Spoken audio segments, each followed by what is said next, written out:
নমস্কার বন্ধুরা, সবাই কেমন আছেন? আমার চ্যানেলে আপনাদের সবাইকে ওয়েলকাম।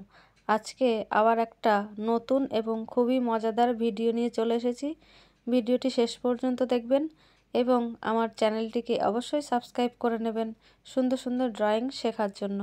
তো দেখুন, আমি একটা গাছ এঁকে দিলাম সবার প্রথমে খাতার বাদিকে এবং গাছের মাঝখানে কতগুলো চোখের মতন করে দিলাম, যেমন গাছে থাকে। এবার গাছ থেকে একটা গোল থলের মতন আঁকবো। আচ্ছা, তোমরা এটা বলবে এটা কি? তো সবার শেষে দেখুন, আমি গোলটা করে নিয়ে তার পাশে আবার কতগুলো ঢেউ খেলানো করে দিয়েছি। এটা আমি একটা মৌচাক বা মৌমাছির যে বাসা সেটা আঁকবো।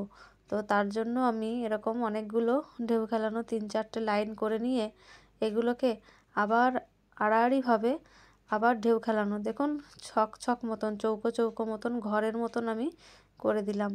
তো বন্ধুরা, আমার ভিডিওটি ভালো লাগলে একটা লাইক করবেন এবং কমেন্টে জানাবেন ভিডিওটি আপনাদের কেমন লেগেছে। তো মৌচাক আমার আঁকা হয়ে গেল। এবার গাছের নিচে আমি একটা রাস্তা এবং একটা দূরের প্রাকৃতিক দৃশ্য এঁকে দেব। তো এখানে একটু ফাঁকা রেখেছিলাম, দেখুন আমি একটা বিয়ার আঁকবো, একটা ভালুক আঁকবো। আমরা জানি ভাল্লুক খুব মধু খেতে ভালোবাসে। তো দেখুন, আমি একটা ভালুক আঁকার চেষ্টা করছি। আপনারা আস্তে আস্তে খুবই মনোযোগ সহকারে ছবিটি আঁকার চেষ্টা করবেন, খুবই ভালো লাগবে। এবার দেখুন, চোখটা এঁকে দিয়েছি এবং মুখটা এঁকে দিলাম এবং উপরে দুটো আইব্রো এবং মাঝখানে চোখের মণি। এবার ভাল্লুকের গায়ের শেপটা আঁকবো।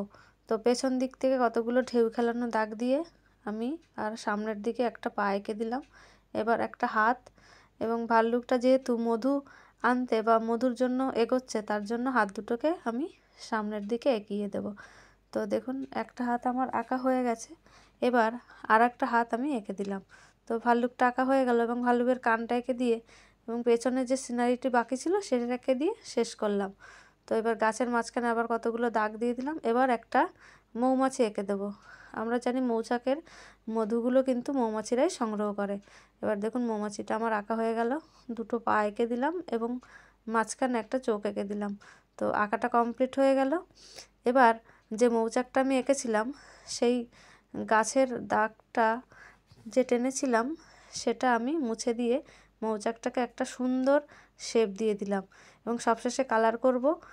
ভিডিওটি শেষ পর্যন্ত দেখার জন্য আপনাদের সবাইকে অনেক ধন্যবাদ।